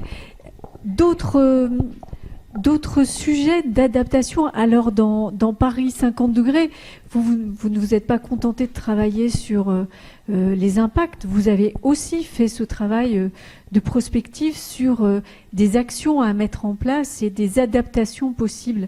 Est-ce qu'il y a d'autres points, le renoncement, le retour en arrière, le ciblage précis des politiques publiques et notamment sociales? Quoi d'autre ? Déjà, bravo pour ce renoncement, parce que en fait c'est extrêmement rare. Paris le fait pas vraiment. Voilà, on organise une petite compétition, cette année, comment dire, une petite compétition sportive dans la ville d'Europe où vous avez le plus de chances de mourir de chaud à la période la plus chaude de l'année. Voilà. Et à côté de ça, on me dit qu'on est la ville, ça fait depuis super longtemps qu'on pense à l'adaptation et qu'on est en avance, etc., etc. Donc ça me fait doucement rire. C'était pour donner un contre-exemple. Donc, pour illustrer un peu le côté sur le fait que ça corresponde que c'est toutes les politiques publiques, ça peut être aussi la politique culturelle. Dans une ville comme Paris, c'est important. Qu'est-ce qui est climatisé à l'heure actuelle à Paris? C'est les hôtels, les bureaux et aussi tous les musées, cinémas, salles diverses et variées, artistiques et culturelles. Pour les musées, c'est notamment pour des histoires de conservation des œuvres et en général, les musées parisiens utilisent l'eau de la Seine, enfin sa fraîcheur, pour rafraîchir les œuvres. Donc on pourrait se dire, en fait, maintenant, plutôt qu'augmenter le prix de l'entrée au musée du Louvre, en fait, il faut qu'on la baisse entre juin et septembre pour que les gens aillent se rafraîchir dans ces lieux-là, parce que la fatigue, elle vient effectivement beaucoup la nuit, mais si pendant la journée, vous avez des moments où vous pouvez rebaisser en température, ça va aider votre corps à traverser ce qui est un réel effort physique. Donc on pourrait faire ça, et dans l'autre sens, à Paris, il y a un réseau de salles rafraîchies qui est pensé pour les personnes à mobilité réduite, les personnes âgées, etc. Il n'y a pas grand monde qui y va, parce que franchement, on s'y ennuie beaucoup, pour dire les choses poliment. Je suis en train de me dire, c'est filmé, faut pas... Je vais tirer ce fil-là sur ces salles rafraîchies. Tout à l'heure, dans la salle, quelqu'un a parlé à propos des climatiseurs. Les informations que vous nous avez données sur les climatiseurs sont importantes. Et c'est vrai qu'on imagine, notamment dans les EHPAD, que la solution, ça va être l'une des solutions, l'approche solutionniste, on va dire, va être de mettre des climatiseurs partout. Mais certains parlaient de maladaptation avec ce choix des climatiseurs. Vous en pensez quoi? En fait, je vois pas comment, pour des personnes fragiles, on pourra faire tout le temps sans climatiseur. Après, ça peut être un choix politique, de dire, non, mortalité. Voilà. Je vous laisse assumer ce genre de propos. Par contre, on pourra l'excès inverse qui consiste à essayer d'en mettre partout, ça va pas fonctionner non plus, parce qu'en fait, ça va réchauffer encore plus les villes, tuer nos efforts dans l'œuf, nos efforts de végétalisation, rendre l'espace public impraticable, et très probablement, en fait, on n'en mettra pas partout. C'est surtout les gens qui auront de l'argent qui pourront le faire. Et donc, ces histoires de salles climatisées, ça, c'est un bon angle, parce que c'est de dire, en fait, les endroits qui sont climatisés, ils doivent être collectifs. Ils doivent, que ce soit, alors là c'est l'exemple des espaces climatisés, mais ça peut être aussi, on a un petit réseau de bâtiments rafraîchis avec des énormes murs en pierre qu'on appelle des églises. On pourrait y avoir comme ça une sorte de mission d'ouverture et d'accueil, et y avoir une programmation culturelle. Notamment pour les salles climatisées, pour que les gens y viennent, que ça redevienne des espaces de socialisation, parce que on a beaucoup parlé de la question sociale. Il faut avoir en tête que, notamment sur c'est très vrai pour les canicules, c'est des tueurs invisibles de personnes invisibles. C'est comme ça que c'est qualifié par des sociologues américains. Et c'est prouvé qu'il y a moins de mortalité là où il y a une qualité du lien social qui est importante, parce qu'il y a des phénomènes d'entraide qui se mettent en place. Donc voilà, ça c'est un exemple de politique publique qui n'est pas forcément pensée uniquement pour ça, mais qui doit traverser ce climat qui change. C'est un point intéressant, parce que ça veut dire, dans les politiques d'adaptation, de repenser les usages. Vous parliez des églises, des musées, les usages qu'on affecte à nos équipements. Et je fais le lien entre ce que vous disiez tous les deux, c'est que sur les climatiseurs, il va falloir, comme pour les politiques sociales, cibler, en fait. Pas pour tout le monde, effectivement. Là, le côté atténuation risque de prendre une claque, mais cibler pour les personnes les plus fragiles. Je voulais vous questionner sur un autre point, et puis à Paris, vous avez sûrement travaillé là-dessus. Quand on parle changement climatique en ville, on met en face des îlots de chaleur constitués par ces villes la constitution d'îlots de fraîcheur, la végétalisation. Est-ce que ça, dans les politiques d'adaptation, c'est quelque chose qui vous semble pertinent à pousser, important, central ou accessoire ? C'est important, c'est indispensable. En fait, ça fait partie des solutions qui sont indispensables à mettre en place. En gros, le catalogue de solutions, il est très bien documenté, très connu. C'est de l'ombre, de l'air, de l'eau, du végétal et moins de sources humaines de chaleur. Donc voiture thermique. Bon, par exemple, c'était pas forcément une super idée de mettre des data centers en pleine ville. C'était fait pour un ancien climat, pas pour le nouveau. Et donc tout ça, ça va créer des conflits d'usage. Parce que ce qui définit une ville, c'est sa densité.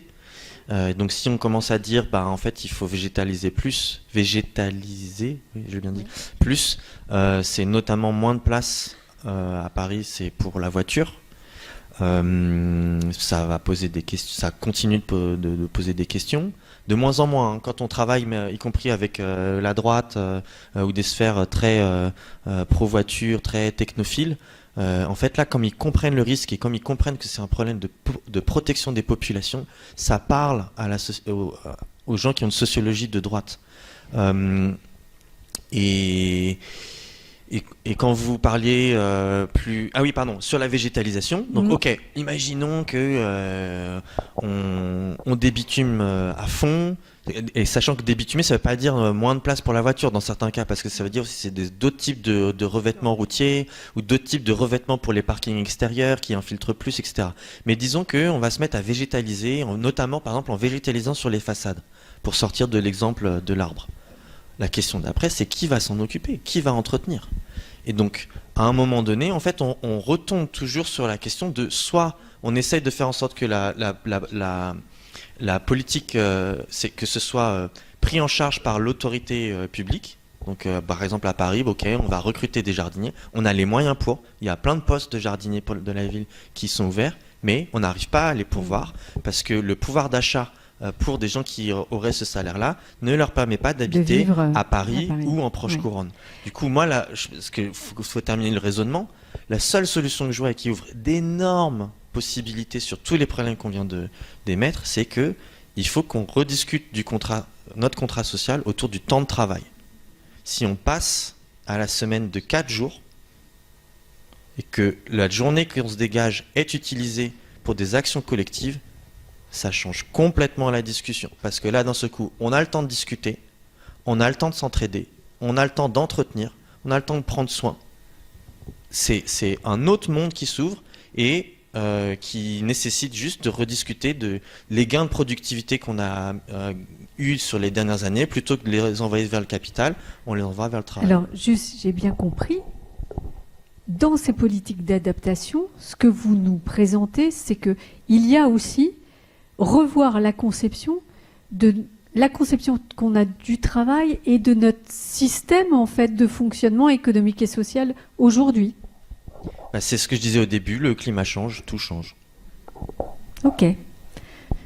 Très bien, merci, on va garder ça, il n'y a rien à ajouter.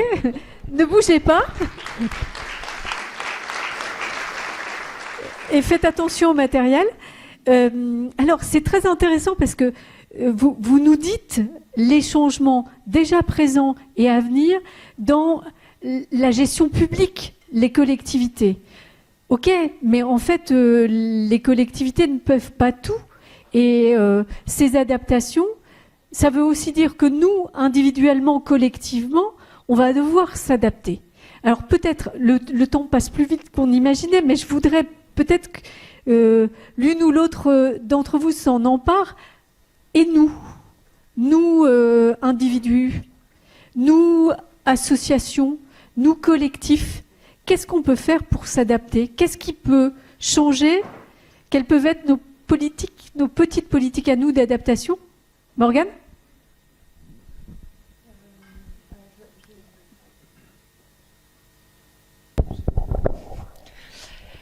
Alors je vais surtout insister sur la question du collectif, parce que je vais rebondir sur les propos de tout à l'heure aussi.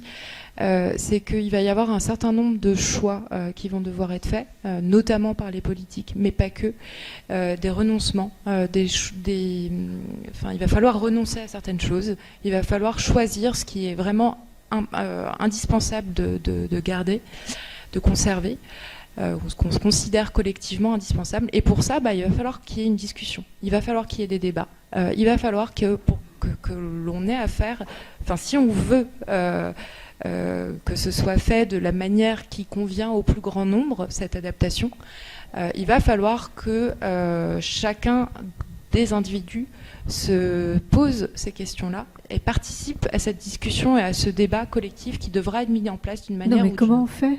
Je veux dire, c'est un débat dans l'ensemble de la société. C'est comment on discute de ça? Clairement, il y a quelque chose à inventer. Il y a des espaces de dialogue à inventer, mais on ne pourra pas se passer de ça, parce que sinon, les renoncements seront considérés comme injustes, ne seront pas compris, et ça va être... là, on va arriver sur des tensions sociales qui vont être vraiment compliquées. On peut le voir déjà sur les aspects des méga-bassines, même si on est sur un cas très emblématique. C'est un peu ce qui se passe. Il faut que l'ensemble de la population... l'ensemble ou en gros une bonne partie de la population et des acteurs économiques partagent sur ce qu'il est indispensable pour chacun de conserver et ceux sur lesquels on peut accepter de renoncer au moins à certaines parties de l'année. Pour donner un exemple concret très pragmatique, une grande majorité du réseau routier national va être à plus 4 degrés et bien avant, sera exposé à des risques forts ou très forts liés aux aléas climatiques. Ce qui veut dire que on a deux choix extrêmes qui ne seront ni l'un ni l'autre faisables. Un choix qui est de reprendre tout le réseau routier, reprendre toutes les canalisations d'évacuation des eaux pluviales, par exemple, ce qui coûterait des dizaines de milliards d'euros, c'est juste impossible en termes de coûts. L'autre choix, c'est de ne rien faire, et puis tant pis, s'il y a des routes indispensables pour arriver aux hôpitaux, par exemple, elles seront coupées et ce sera comme ça. Pas non plus socialement acceptable, politiquement acceptable. Donc il va falloir choisir quelle route on veut pouvoir conserver à tout prix et sur lesquelles on va investir. Et quelle route on se dit, en fait, tant pis, potentiellement, plusieurs fois dans l'année, elles seront coupées. Donc collectivement, et j'entends que c'est une question de débat démocratique pour nous tous, il va falloir prioriser et renoncer, élaguer, on va dire, et renoncer au buffet, je sais plus comment, buffet à volonté, élaguer ce qui n'est pas nécessaire. Et donc, plus que les actions individuelles, je voudrais insister là-dessus. C'est aussi une action individuelle, en fait. S'intéresser aux vulnérabilités de là où on vit, aux vulnérabilités des entreprises qui nous emploient, s'intéresser aux vulnérabilités de nos voisins, et prendre ce temps-là pour y réfléchir, pour participer aux débats qui seront, on l'espère, mis en place par le politique à un moment donné, par des associations si c'est pas fait par le politique, pour esquisser ces trajectoires d'adaptation. Vincent, sur cette question de ce qu'on peut faire nous. Alors, je vais peut-être regarder un petit peu dans le rétroviseur parce que, alors moi, je suis je suis ravi d'entendre tout ce qui a été dit, notamment par des gens qui sont en charge, qui sont des élus et qui ont bien expliqué un peu la complexité des choses qu'il va falloir affronter. Mais en tant que scientifique, on peut se réjouir finalement de voir que ce que l'on dit depuis des décennies, finalement, finit par percoler. Après quand même 20 ans de qu'est-ce qui vient nous embêter avec leur changement climatique et tout, voilà. Puis 10 ans de vous faites de l'éco-anxiété, c'est bien gentil votre truc, mais en gros vous nous dites qu'on va tous mourir. Et donc là, on commence quand même à voir depuis quelques années, avec des élus qui sont engagés, des petits cailloux blancs qui nous montrent, qui nous dessinent un chemin qui n'est pas facile. Je ne sais plus qui en parlait, je crois que c'est toi Caroline, qui parlait de la nécessité de continuer en fait ce dialogue alors, entre les différentes couches de la société, l'implication des scientifiques, le dialogue nécessaire entre scientifiques et acteurs publics, monde associatif, etc. Et puis comment on sort de ce petit cercle qu'on est entre nous, de gens qui sont déjà tous intimement convaincus, ce qui n'est pas forcément le cas de la grande majorité de la société. Et donc dans le Haut Conseil breton pour le climat, nous, c'est quelque chose qui nous préoccupe beaucoup, c'est-à-dire qu'on parle assez facilement avec de plus en plus d'élus, enfin il y en a quelques-uns qui sont un peu irréductibles, mais enfin quand même, il y a quand même une conscientisation qui a progressé. Je ne dis pas que les actes sont à la hauteur des discours, il y a encore un très grand décalage entre les deux. Mais voilà, mais on parle quand même avec de plus en plus de monde, mais on sait que une bonne partie de la société, soit parce qu'elle est en situation de précarité, elle a plein d'autres problèmes bien plus importants à gérer, enfin tu l'as très bien dit, mais aussi une partie de la société qui clairement n'a pas envie de changer de modèle. Enfin, moi j'étais hier en 4e, où quand j'aurais dit qu'il fallait se poser des questions sur la fast fashion, etc., réponse de 4e, mais monsieur voulait nous priver de nos libertés. On en parlait tout à l'heure. Et voilà. Et donc le débat, la discussion démocratique, elle est importante, mais il faut qu'elle sorte du cercle que l'on est là, de gens qui sont déjà intimement convaincus. Et ça, c'est un vrai enjeu. Et on fait comment ? Parce que moi, je suis climatologue, donc là, c'est pas une question de climatologue. Une question aux citoyens, comment on fait ? Chacun va parler ? Chacun discute autour de soi Moi, j'ai un message que je peux porter en tant que scientifique sur les choses que j'étudie. Et après, j'ai un avis en tant que citoyen, mais c'est peut-être pas celui-là qu'il faut que je donne. Alors justement, on va finir là-dessus. Et vous en pensez quoi ? Qu'est-ce qu'on peut faire ? Alors, je veux juste ajouter un mot. On va finir à peu près à l'heure si vous nous accordez 5 petites minutes de plus au-delà des... Mais c'est important parce que c'est vous qui concluez. On va finir à 21h05. On va finir à 21h05 parce que justement, j'aimerais vous proposer, à partir de ce qu'on vient de dire sur l'adaptation par les collectivités, portée par les élus, par les associations, le collectif et le débat démocratique, qu'est-ce qu'on peut faire, nous, individus, nous, dans les associations ? Si vous retournez la petite feuille qu'on vous a donnée tout à l'heure, vous allez découvrir qu'il y a une deuxième question. Et je vais vous proposer, en conclusion, et on finira juste sur la restitution flash, que vous répondiez à cette question-là. Je mets mes lunettes, ça va être plus facile. Qu'est-ce qu'on peut faire individuellement et collectivement pour nous adapter au changement climatique, pour nous préparer pour 2050 ? Alors, je vous propose de prendre les 5 dernières minutes pour à nouveau vous retourner et prendre ce moment pour acter ce que vous pouvez faire. Top chrono, c'est parti.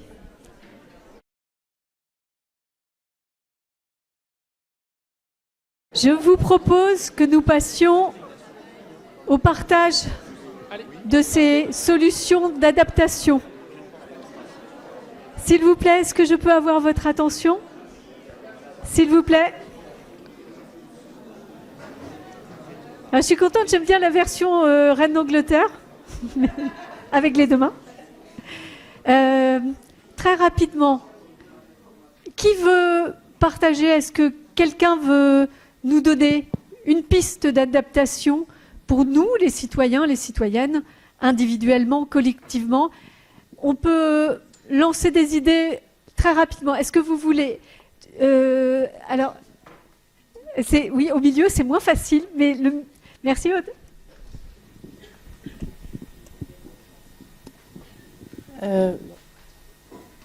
Alors, nous, on avait émis plusieurs idées, mais notamment l'idée de penser des endroits collectifs au sein des collectivités. au sein des villes qui pourraient justement accueillir un grand nombre de personnes, que ce soit l'été quand il fait très chaud, mais aussi quand il y a des inondations et que les personnes n'ont plus leur logement. Et ce seraient des logements, en fait, enfin des bâtiments grands qui pourraient accueillir toutes ces personnes et qui proposeraient justement différentes activités, de pouvoir travailler pour certains, de pouvoir s'amuser pour les enfants, de pouvoir faire du sport, de se reposer, de vivre comme à la maison, mais dans un grand bâtiment collectif. C'est redonner de la valeur au collectif aussi. Ouais, c'est ça, ouais. Et que ce soit dans les villes, des zones, en fait, des endroits où on se rassemble quand il y a des problèmes. Et quand il n'y a pas de problème aussi, ça peut être aussi un endroit où on va faire la fête, quoi. Tiers-lieu, disiez-vous, ou en tout cas quelque chose dans cette idée. Merci beaucoup. Une autre idée? Tout en haut?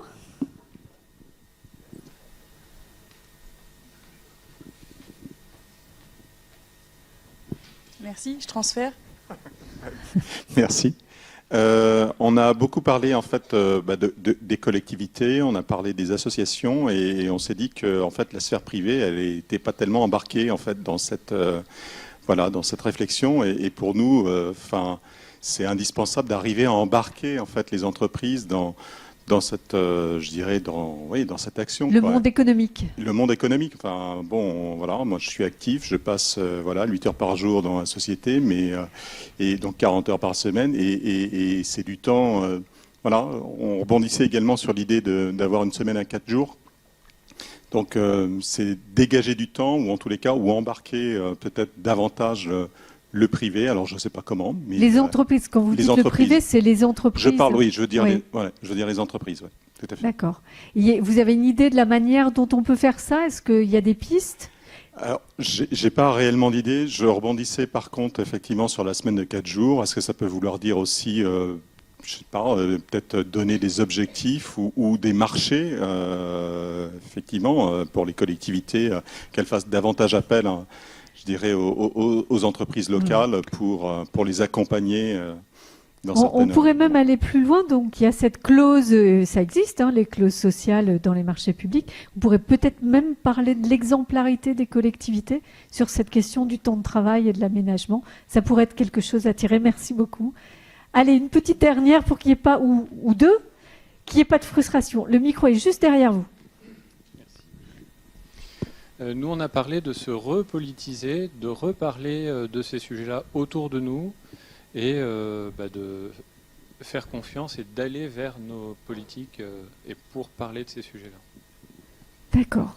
Alors c'est avant l'adaptation, c'est pour que on se force à s'adapter et on se force à régler les problèmes pour que l'adaptation soit le plus faible possible. Échanger donc entre nous et auprès des élus pour qu'ils entendent que les citoyens sont prêts à cette adaptation, parce que ça peut être une inquiétude des politiques aussi de se dire mes électeurs ne doivent pas vouloir. Aussi pour convaincre ceux qui ne sont pas encore dans cette démarche-là, et surtout pour convaincre. Merci beaucoup. Alors, il y a le micro est derrière et après il descend jusqu'à vous.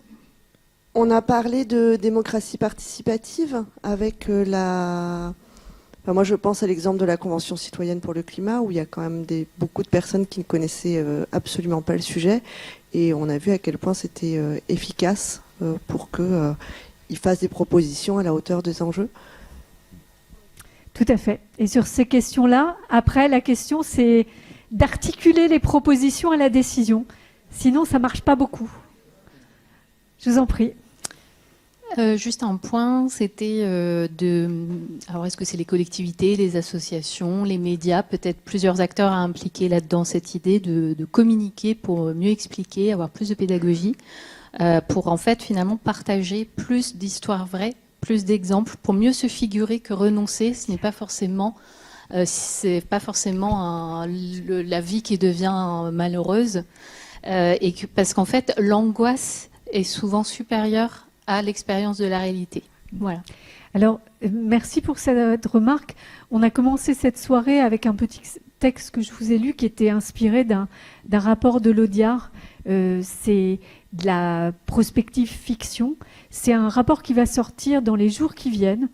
Et je vous invite à en prendre connaissance parce que ça va exactement dans le sens de ce que vous dites, madame, c'est que les récits, raconter la vie en 2050, c'est à la fois permettre d'être réaliste et permettre de comprendre qu'on n'est pas impuissant et que l'adaptation, on est capable de la faire, on est capable de vivre avec ça. Et alors, j'ai pas la date, je sais pas quand ça va sortir, mais quand ça sort, je vous conseille de vous jeter dessus parce que c'est très bien fait et ça raconte beaucoup d'histoires très inspirantes pour l'avenir. Alexandre voulait réagir. Oui, merci. En fait, je trouve que on parle de l'adaptation beaucoup quand un truc très pesant. On a fait, voilà, il y a un moment où il faut regarder aussi les choses avec lucidité. Mais moi, ça crée beaucoup d'enthousiasme chez moi aussi parce qu'en fait, le pourquoi de l'action, il est beaucoup plus clair. Il est même extrêmement clair et ça ouvre des possibilités de discussion avec les gens autour de soi qui sont peut-être des proches physiques mais pas forcément émotionnels, donc ses voisins notamment. Et moi, si j'ai une suggestion, c'est organiser des événements sympas, festifs avec vos voisins. Faut pas attendre la prochaine crise pour les connaître, partager des trucs ensemble. Donc peut-être faites ça, peut-être aller voter le 9 juin et peut-être aller au festival de la décroissance fin juillet. Voilà, merci.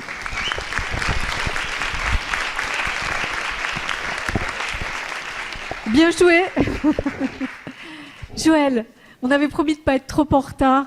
Donc Joël Drac pour les shifters qui organisaient cette soirée et qui va conclure. Merci beaucoup.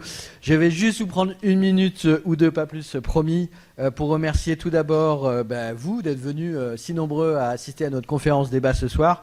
Merci à l'Université Rennes 2 de nous avoir hébergés pour la soirée. Un grand merci bien sûr, et je vous demande de l'applaudir à Anne Chevrel d'avoir animé cette soirée avec brio. Bien sûr, un grand merci aussi à Alexandre Florentin. On peut peut-être dévoiler un petit secret de nous avoir soufflé l'idée de cet événement et d'être venu témoigner des travaux de la commission d'évaluation Paris à 50 degrés. On peut l'applaudir également. Et puis tous les participants à ce débat, nos experts, Morgane Nicole et Vincent Dubreuil, Caroline Roger-Moigneux, Anne-Hélène Tual, nos élus qui sont venus courageusement témoigner.